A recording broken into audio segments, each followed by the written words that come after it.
Silakan Anda cek. Di semua buku-buku sejarah tidak pernah disebutkan kapan Kristen datang. Tapi Anda akan temukan, kita objektif ya dengan pandangan ilmiah ya, kita tidak membahas agama tertentu dan sebagainya, kita sedang bahas sejarah.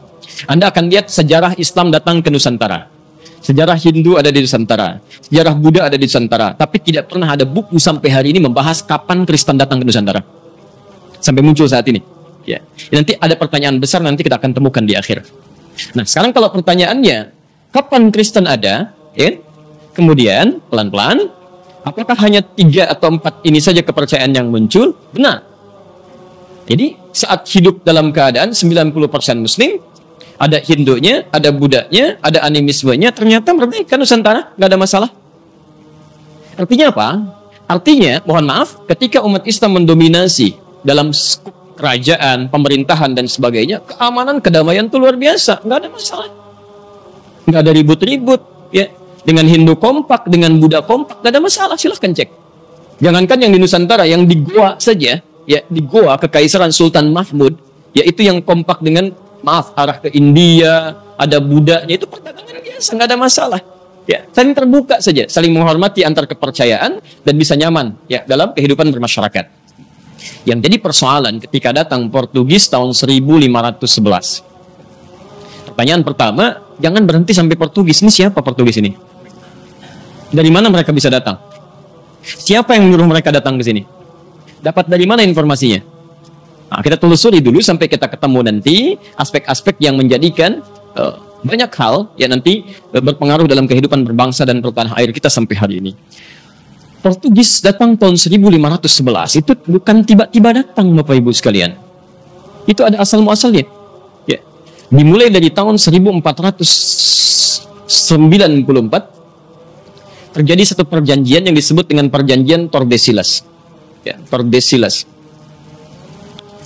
Apa perjanjian Tordesillas itu? Perjanjian Tordesillas ini perjanjian yang diprakarsai oleh seorang paus besar bernama, paus besar bernama Alexander ke-6. Ya.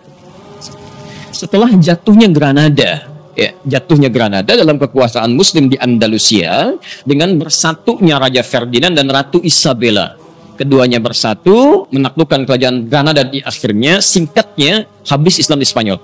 Muslimnya maksudnya, ya, habis Muslim di Spanyol. Jadi kalau ada waktu lagi lebih jauh, saya akan cerita bagaimana konversi agama berlaku pada saat itu, bagaimana orang-orang Islam telinganya dipotong, diinkuisisi, sampai-sampai darah itu naik sampai ke tinggi permukaan tertentu, ya. Kita lihat tulisan saya dulu ke sini. Setelah selesai, ya, kemudian Paus Alexander ini mengumpulkan kekuatan-kekuatan pada saat itu, ya, tentara salib. Kemudian diberikan dekrit, dibuat perjanjian. Dikumpulkanlah 2 kerajaan besar yang punya jasa pada saat itu menaklukkan Granada. Ya. Satu kerajaan Portugal, kenal dengan Portugis. Ya, Ronaldo belum lahir saat itu. Kemudian Spanyol, Barcelona belum ada. Ya. Macam-macam, lihat. Tapi nanti ada kaitan loh, ya. Ada kaitannya. Jadi Portugis dengan Spanyol. Keduanya dari Katolik. Ya. Di perjanjian Tordesillas ini, ya, kemudian difatwakan oleh Alexander yang ke-6 supaya keduanya ini melakukan ekspansi ke wilayah muka bumi dengan membawa misi 3G. Awas, ini nyata ya. Maka dibagi bumi itu ke dalam 2 bagian. Jadi oleh Paus Alexander ke-6, bumi dibagi kepada 2 bagian. Ada bagian barat, diminta kepada Spanyol untuk melakukan ekspansi ke sini. Ya. Kemudian bagian timur dimintakan kepada Portugis untuk bisa mengekspansi. Misi mereka langsung diberikan oleh Paus Alexander VI disebut sebagai misi suci dengan misi 3G. Awas, jadi 3G dulu sudah ada. Ya. Awas, hati-hati ya. Apa misinya? 3G yang dimaksudkan, 1, gold. Ya. Awas, mencari emas, cari pemasukan, kan? Kalau ke kita nanti nyari rempah-rempah, ya. Ada emas hitam, ada emas hijau yang teh, gitu kan? Ada kopi dan sebagainya, semua digali. Ini poinnya. Kedua, glory. Hati-hati, dia berekspansi, menyebarkan, ya, menyebarkan ajaran, menyebarkan wilayah, ya, mencaplok dan sebagainya. Ini misinya ini, hati-hati ya. Yang ketiga, gospel. Ini gospel, membawa misi Katolik. Ya. Tapi pelan-pelan misi Katolik ini dibawa menyebar ke seluruh dunia dengan kesepakatan perjanjian Tordesillas oleh dua kerajaan ini. Di ketika Portugis datang ke Nusantara pada tahun 1511, ini puncak 3G ini memang dibawa tiga-tiganya. Ya. Pelan-pelan, pelan-pelan. Jadi ketika mereka datang 1511, asalnya nyasar dulu, Pak. Nyasar dulu, ya. Dia nggak langsung ketemu sampai ke Selat Malaka, tidak. Karena mereka belum tahu bagaimana cara bernavigasi, menemukan tempat yang paling tepat ya untuk koordinatnya. Ya, sampai minta bantuan nanti kepada seorang navigator Muslim namanya Ahmad bin Majid. Ya. Karena tidak tahu ekspedisi apa yang akan dilakukan, di-hire Ahmad bin Majid ini diminta untuk menunjukkan daerah, sampai kemudian tibalah kemudian di Goa. Ya. Di Goa ini diketahui bahwa pusat rempah-rempah ternyata bukan dari Goa, bukan dari India. Ini cuma transit saja. Ya. Ternyata diketahui berasal dari Nusantara. Maka tahun 1511 di bawah pimpinan Alfonso de Albuquerque, dia datang kemudian mengekspansi dengan ratusan kapal datang ke sini. Ingat misi yang dibawa 3G ini. Karena bukan hanya mencari gold, kalau cuma cari gold juga dulu di Goa dengan Selat Malaka itu sudah pusat perniagaan. Nggak ada masalah. Nggak ada masalah. Ya. Tapi karena mereka membawa misi glory, misi ekspansi, ketika datang ke wilayah Goa, ini yang jadi persoalan. Ya. Semua ditodong senjata pada saat itu. Kemudian tawarannya hanya dua. Kalau Anda tidak tunduk kepada kami akan perangi seluruhnya. Dimonopolilah kemudian perniagaan pada saat itu. Terhenti jalur perdagangan ke India sampai muncul banyak peperangan pada saat itu. Ya, pelan-pelan. Dampaknya apa? Saya langsung ke Nusantara, datang mereka. Membawa dua ini. Karena niatnya tidak murni untuk berdagang, tapi juga ekspansi. Maka sambutan yang diterima tidak menggembirakan. Sambutan yang diterima tidak menggembirakan. Padahal sebelumnya sudah ada kerajaan Hindu, kerajaan Buddha, berniaga biasa-biasa saja. Ya, sampai ada perwakilan-perwakilan dari agama lain. Tapi ketika ini datang, kenapa sambutan tidak menyenangkan? Bahkan dianggap sebagai penjajah tadi. Ya. Karena pertama, mohon maaf, mereka datang dengan sikap ini. Arogansi untuk menjajah. Yang kedua, ada misi yang dibawa ini. Ya. Yang langsung bertentangan dengan 90% umat Islam yang hadir di dalamnya. Ya. Apa yang terjadi? Ini yang mau saya gambarkan. Ketika mereka datang pertama kali, itu langsung yang dilakukan diantaranya membangun pusat ibadah. Yang diberi nama dengan bahasa Portugis atau bahasa Latin dengan nama igreja. Igreja. Ya, igreja. Nanti lisan orang lokal menyebut igreja, igreja, igreja, igreja. Hilang i-nya menjadi gereja sampai sekarang. Jadi gereja itu asalnya bukan bahasa Indonesia. Ya, tapi dari bahasa Latin. Ya. Di mereka bangun pusat ini. Kemudian mereka melakukan ekspansi. Ya. Sehingga disebutlah pada saat itu penjajah dengan membawa kepercayaan yang berbeda. Nah, setiap kali mereka datang ke sini untuk beribadah, salah satunya yaitu 2 hari setelah umat Islam menunaikan ibadah setiap pekannya. Antum kalau pekanan ibadah dalam kepercayaan Islam, dalam agama kita, di hari apa? Jumat. 2 hari setelah hari Jumat hari apa? Tuh, sudah salah. Nggak ada hari Minggu. Nggak ada hari Minggu. Ya, nggak ada. Dari dulu itu bahasanya nggak pernah ketemu Minggu. Namanya Ahad. Kapan ketemu Minggu? Ketika orang-orang Portugis ini ingin ibadah ke gereja, kan dalam kepercayaan Katolik salah satunya, ketika akan menyembah Tuhannya tidak langsung kan? Lewat perantara. Ya. Kalau kita mau mohon ampun kan langsung sama Allah istighfar ya. Dalam Katolik tidak. Mereka harus datang ke perwakilan, ke Bapa, melakukan penebusan dosa. Ngaku lewat situ baru oleh Bapa dimohonkan. Jadi nggak bisa langsung. Ya karena Bapa orang suci, yang ini kotor nggak bisa langsung kepada yang suci, nggak nyambung. Jadi harus lewat orang suci dulu. Ya, jelas ya? Walaupun Bapak ini kalau salah juga nyambungnya kemana belum jelas juga ya. Baik. Tapi poinnya, jadi ketika mereka akan menyembah, itu tidak langsung harus melewati orang suci. Orang suci pada saat itu yang dikenal bernama Santa Domingo. Santa Domingo. Santa Domingo. Ya. Jadi ketika mereka 2 hari setelah orang Islam pergi ke gereja, orang bertanya ini mau kemana? Ya, itu mau ke Santa Domingo, nyembah Santa Domingo. Ya. Orang kita kan dari dulu sampai hari ini itu senang menyingkat-nyingkat kalimat. Ya, coba perhatikan Santa Domingo, Domingo, Domingo jadi minggu pada akhirnya, ya kan? Domingo, Domingo, Domingo, Minggu. Dari sinilah muncul istilah hari Minggu. Sampai hari ini mereka mingguan itu ibadah. Ya, awal mula datang mereka membawa satu agenda besar untuk melakukan pembelengguan atau penjajahan yang disebut sebagai penjajahan pertama. Tapi kenapa di buku sejarah itu selalu terhenti sampai terhenti sampai poin nomor 2 saja. Mencari rempah-rempah, melakukan penjajahan. Dan ini tidak pernah dibahas. Ya, karena itulah sampai hari ini di sekolah-sekolah tidak akan pernah diajarkan dari mana munculnya agama Kristen di Indonesia. Tidak akan pernah ada. Karena memang muncul lewat penjajahan yang sebelumnya tidak ada sama sekali. Dan ini yang membuat kekacauan pada saat itu, ya, dengan misi-misi yang datang. Ya, pelan-pelan kita tidak ingin menunjuk agama tertentu, tapi kita hanya membahas secara ilmiah. Jelas sampai sini? Oke. Pelan-pelan ini datang sampai kemudian ketika mereka menguasai beberapa tempat, ya, beberapa tempat ada paksaan-paksaan. Karena misinya gospel, di gospel itu kan mengembalikan domba-domba yang tersesat. Ya, hati-hati itu. Jadi antum ini domba-domba nih, kalau masih tersesat gitu ya, harus dikembalikan ya, kembalikan ke kandangnya walaupun kejauhan. Jadi kalau dalam Anda lihat, saya punya koleksi Bible, saya punya koleksi juga. Saya dari Barnabas saya punya, ya lumayan. Ada Barnabas dari Bible beberapa versi sampai ke kitabnya orang Yahudi. Anda akan lihat di kitab mereka aja diterangkan ya, agama Kristen itu yang sekarang disebut Kristen atau Nasrani itu hanya boleh disebarkan di sekitaran Palestina aja. Nggak boleh keluar dari situ. Jadi kalau nyampe ke Indonesia itu kejauhan. Harusnya di situ aja, nggak boleh keluar. Ya karena yang harus diambil itu hanya diluruskan, kembalikan ke tempat-tempat di mana Nabi Isa alaihissalam itu dilahirkan, sekitaran itu aja. Ya, Bethlehem dan sekitarnya. Ya. Yang jadi persoalan sekarang, ketika datang karena punya misi tadi, maka mulai ngajak-ngajak. Tidak cuma sekedar ngajak. Ya, ada yang dipaksa, ada yang kemudian jadikan budak, ada yang diajak ke gereja. Dalam bahasa Arab, gereja disebut dengan kanisa. Dan orang tua kita dulu sebelum ada Indonesia, itu terbiasa dengan bahasa Arab. Ya, terbiasa. Karena sistem yang digunakan, mereka belajar dari Mekah, guru-guru pada datang dan sebagainya. Dan bahasa Arab sudah familiar pada saat itu, termasuk dengan bahasa Melayunya. Maka, ulama-ulama kita pada saat itu, termasuk nanti sampai zamannya Kiai Haji Muhammad Hashim Asy'ari, memberikan fatwa tentang fenomena yang muncul pada saat itu. Yang paling gampang ya, paling gampang. Saya tunjukkan bukti yang paling ilmiah. Kiai Haji Muhammad Hashim Asy'ari itu menulis 19 kitab. Beliau yang mendirikan Nahdlatul Ulama tanggal 31 Januari 1926. Menulis 19 kitab. Di kitab keduanya namanya Risalah Ahlus Sunnah wal Jamaah. Antum buka halaman ke-14, posisi paling kanan, paragraf pertama, baris 1 sampai dengan baris yang kelima. Oh, hati-hati ya, namanya Risalah Ahlus Sunnah wal Jamaah dan ditulis dalam bahasa Arab. Ahlus Sunnah wal Jamaah. Sebelumnya di halaman 99 beliau memberikan prolog. Halaman 9 posisi paling kiri sebelah atas diberikan bab faslun, kata beliau, fasal awwalu zuhuril bid'ah fi ardi Jawa, tentang awal kemunculan bid'ah di tanah Jawa. Bid'ah yang disebutkan di sini bukan masalah fikih, tapi akidah. Kepercayaan menyimpang, wantisyaruha dan penyebarannya di pelosok Jawa, wal mubtadi'in dan tokoh-tokohnya.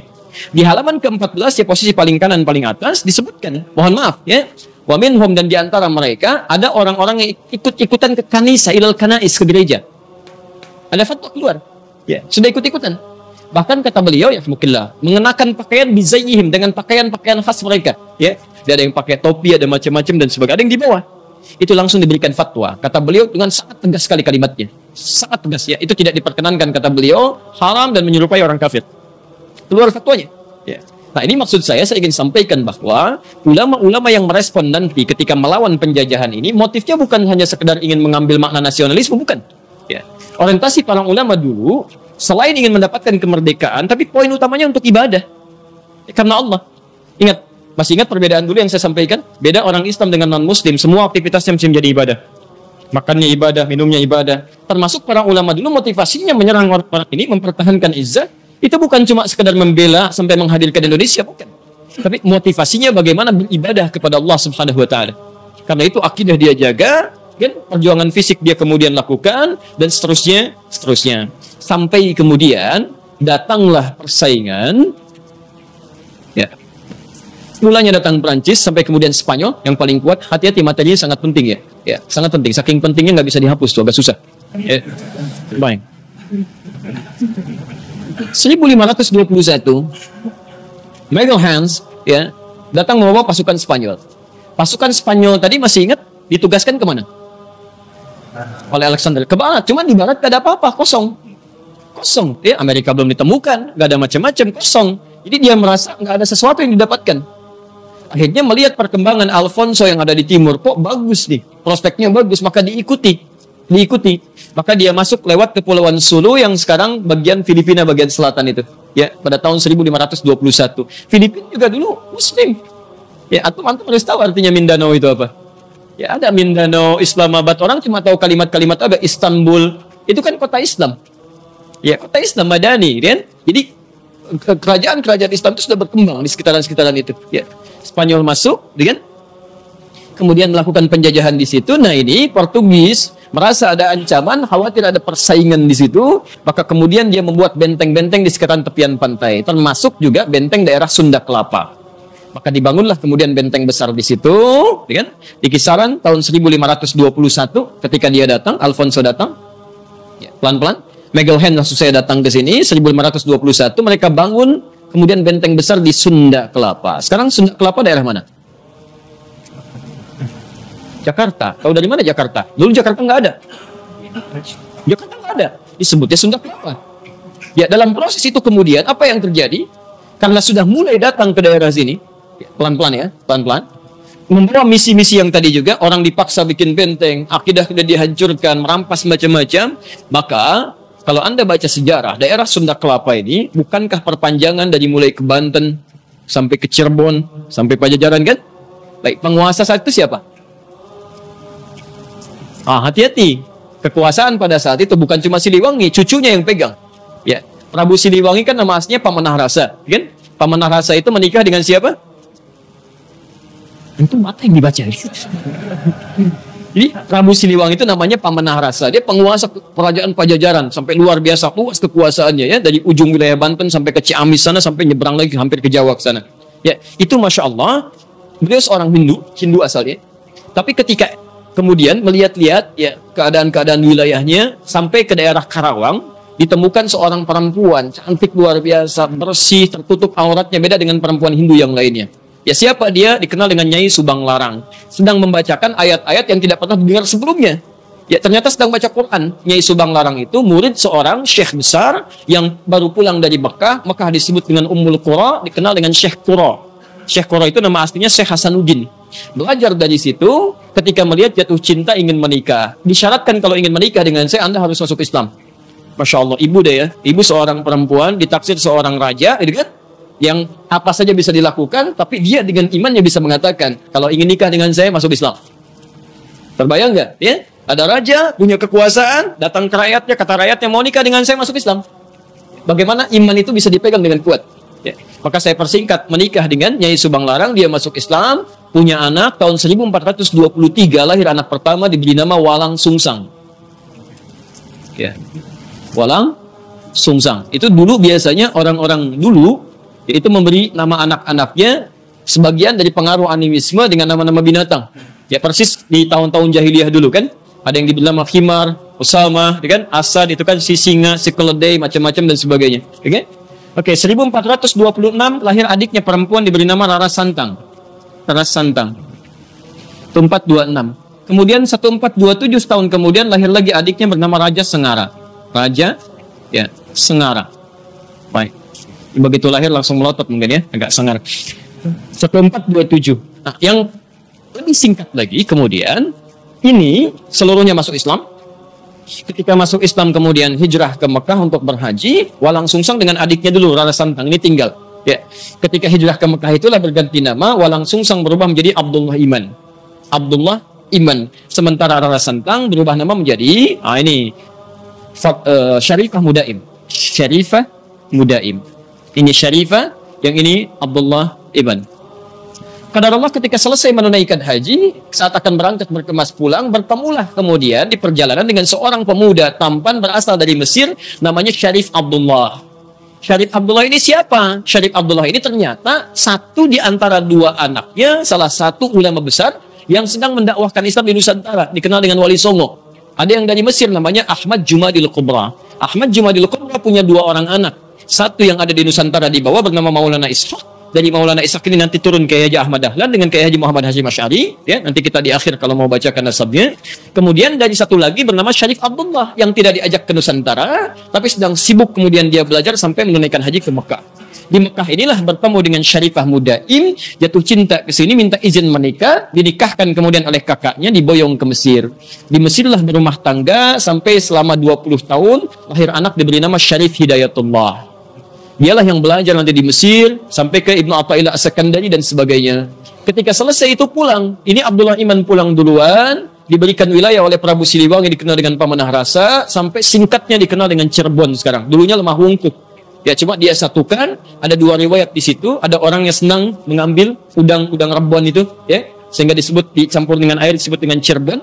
Ya, ada riwayat yang mengatakan dari Caruban. Caruban itu campuran, karena ketika datang ke Lemah Wungkuk ada etnis-etnis yang berbeda. Ada Arab, ada sebagian Cina, ada orang lokal. Ketika dicampurkan dari Caruban, lisan orang kemudian berubah menjadi Cirebon. Ya, dan itu kemudian yang dikelola oleh Abdullah Iman. Setelah 20 tahun Syarif Hidayatullah pulang, saat pulang bertemu kakeknya sedang berada di Gunung Jati. Maka singkatnya diberikanlah kemudian kewenangan untuk mengatur dari Gunung Jati. Maka dikenal dengan Sunan Gunung Jati. Ya, nanti punya 2 orang anak perempuannya dinikahkan dengan panglima besar, hebat, luar biasa, dan soleh dekat dengan Allah. Dikenal dengan Fathullah. Lisan orang kita menyebut dengan Fatahillah, nanti Portugis yang akan menyebut dengan Faletehan. Sunan Gunung Jati inilah kemudian yang mengontrol wilayah-wilayah, menyatukan dengan Banten, yang saat itu dipegang oleh Hasanuddin, bagian dari keluarganya juga. Ya?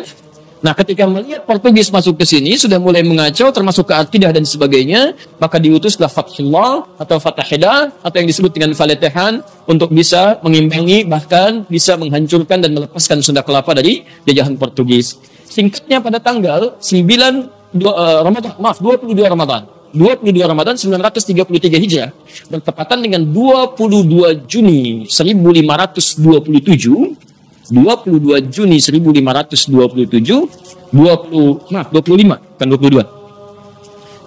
Juni atau 22 Ramadan ya, Ramadan 933 Hijrah dengan izin Allah Subhanahu wa taala ini ditaklukkan. Anda harus ingat sebelum berangkat itu Masya Allah mereka kaidah jihad, berwudu dulu, kemudian salat, memohon kebaikan pada Allah Subhanahu wa taala, membersihkan niat, dengan izin Allah ditaklukkanlah ini. Ketika ini selesai, ditaklukkan, selesai, singkatnya Portugis kalah, maka mereka mulai berpikir, apa yang akan kita namakan dengan nama kota ini? Maka setelah mereka merenungkan, tidak mungkin ini terjadi kecuali karena izin Allah Subhanahu wa taala. Dalam Islam tidak ada penyerangan. Ya, tidak ada penyerangan, tidak ada tembak lukai orang, tidak, hanya bertahan dalam kebaikan. Karena itu Islam tidak pernah mengenal ekspansi, tapi disebut dengan Fatah. Fathu Makkah, pembukaan kota Mekkah. Kita harus buka Sunda Kelapa ini, karena ini daerah kita dijajah oleh orang. Kita harus buka lagi.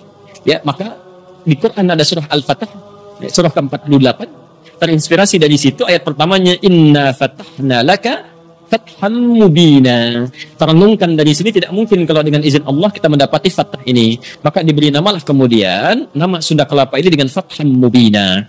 Fathan Mubina itu kemenangan yang sangat luas, ya. Dalam bahasa lokal disebut dengan Jayakarta. Jadi Jayakarta itu bahasa Quran. Jayakarta. Yang kemudian akan disingkat menjadi Jakarta. Kemudian sampai hari ini, ulang tahun Jakarta, sampai hari ini sebagai syukur nikmatnya itu dilekatkan pada tanggal ini. Ya. Jadi sebetulnya bukan, maaf ya, dari kemerdekaan atau disebut sekarang ulang tahun Jakarta, itu hakikatnya sebetulnya pembebasan Sunda Kelapa yang menjadi Jayakarta dengan izin Allah Subhanahu wa taala, bukan cuma pembebasan dari penjajah, bukan. Ya, ada pembebasan dari akidah, dari macam-macam dan sebagainya. Karena itu orang-orang yang paham sejarah, para kiai, para ulama dan sebagainya, mereka Masya Allah sangat nangis gitu ya. Kalau kemudian Jakarta ada sesuatu yang terjadi yang tidak dikehendaki. Ya, ada persoalan-persoalan akidah dan sebagainya.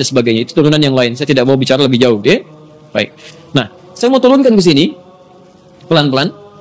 Cuma apa yang terjadi ketika Portugis mulai melemah, datanglah Belanda. Ya, Belanda ini asalnya Bapak Ibu sekalian, itu kecil Pak Bu, nggak kuat.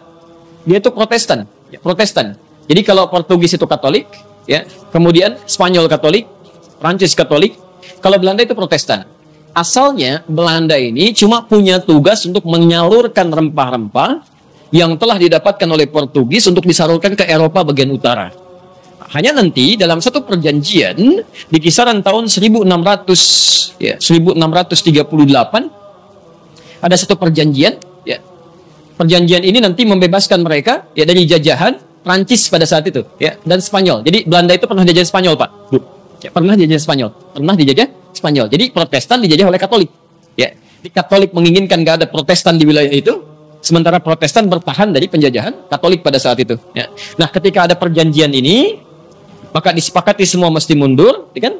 Nah, berjayalah Belanda. Ternyata mereka beberapa tahun sebelumnya sudah menyiapkan dan sudah memulai ya mengirimkan beberapa pasukan-pasukan untuk meneruskan misi Portugis. Sekiranya sudah mulai melemah, ya, maaf, hilang pengaruhnya dan mereka bisa masuk.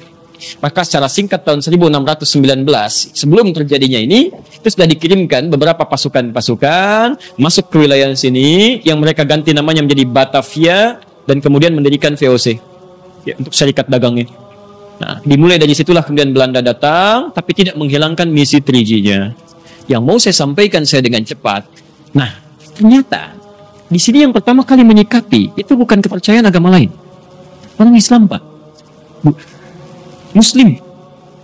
Maka mereka mulai merenung semua stakeholder yang di luar, yang di dalam dan sebagainya, yang di Mekah, yang di Eropa. Ya, kita harus bebaskan ini. Nggak mungkin semua sampai terbelenggu mau sampai kapan.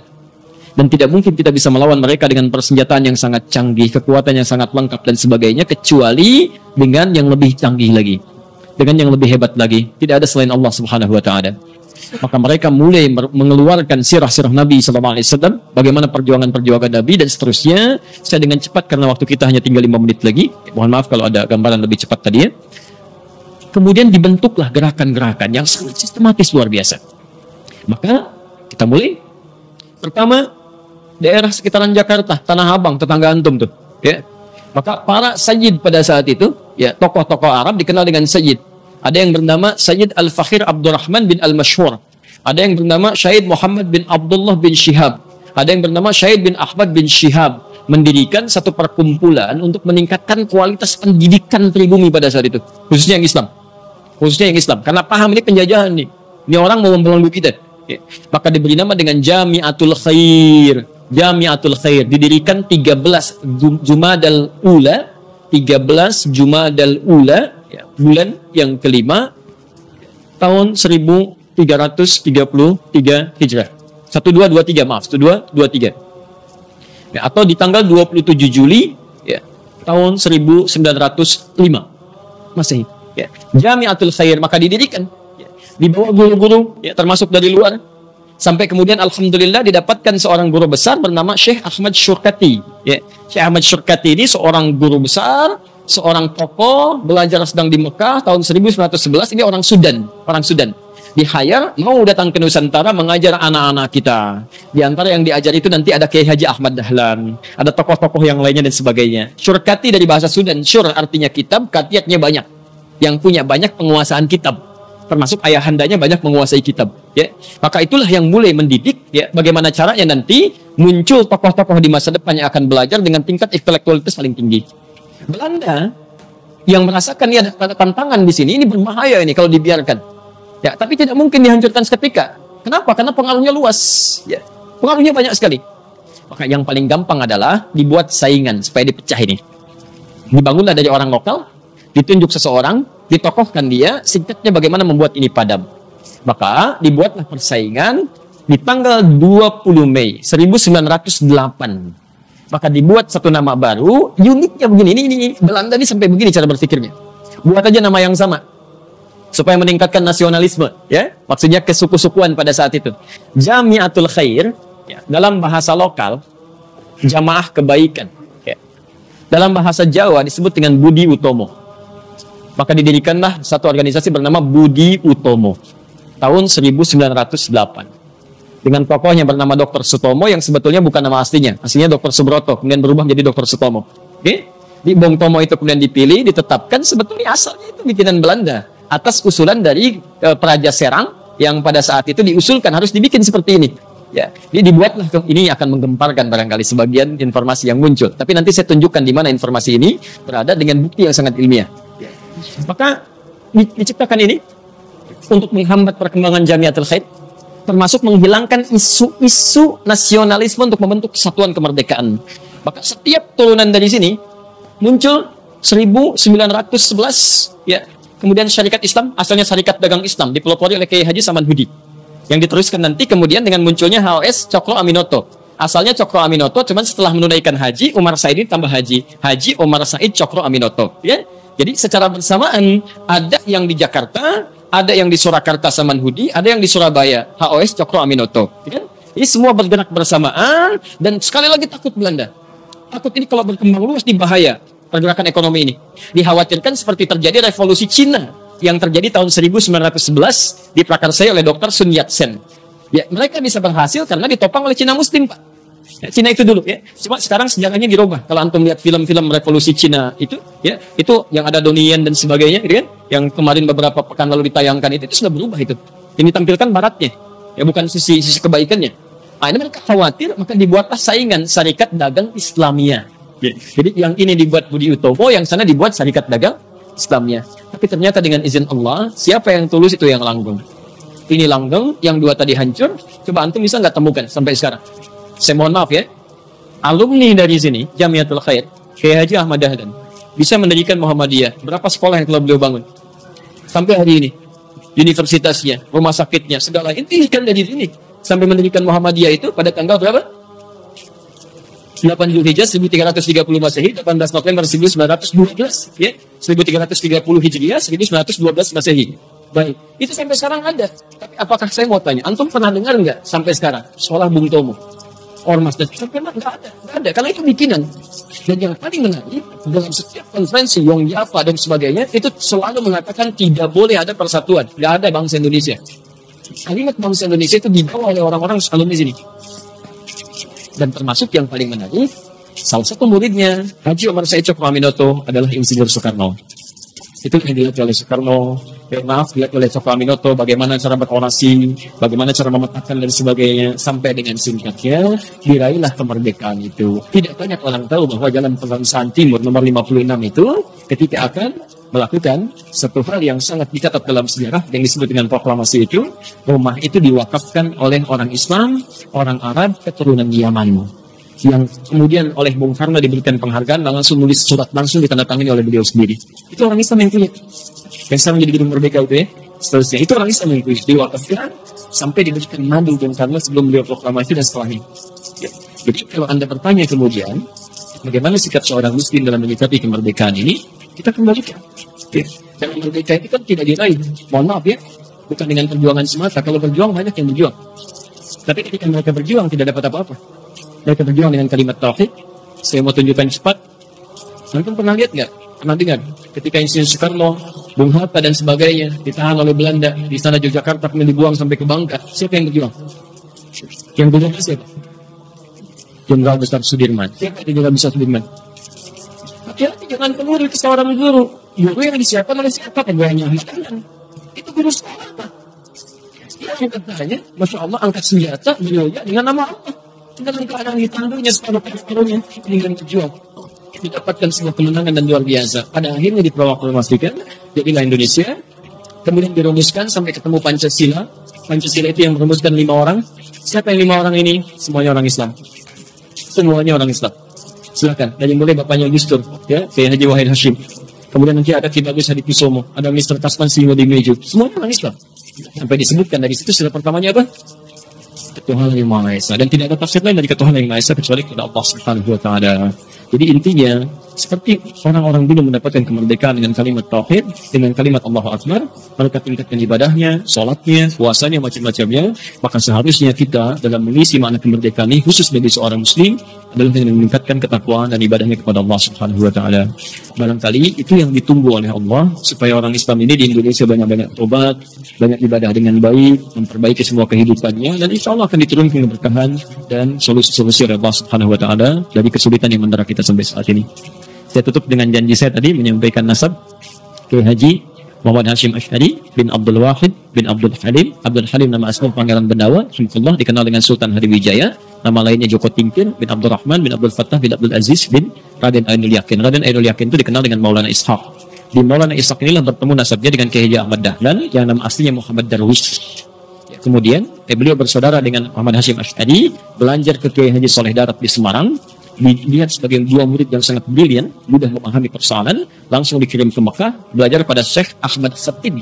Konon ada yang menyebutnya dari Minangkabau, disebut Al-Minangkabawi. Konon ada yang menyebutnya dari Sambas, dikenal dengan Sambasi.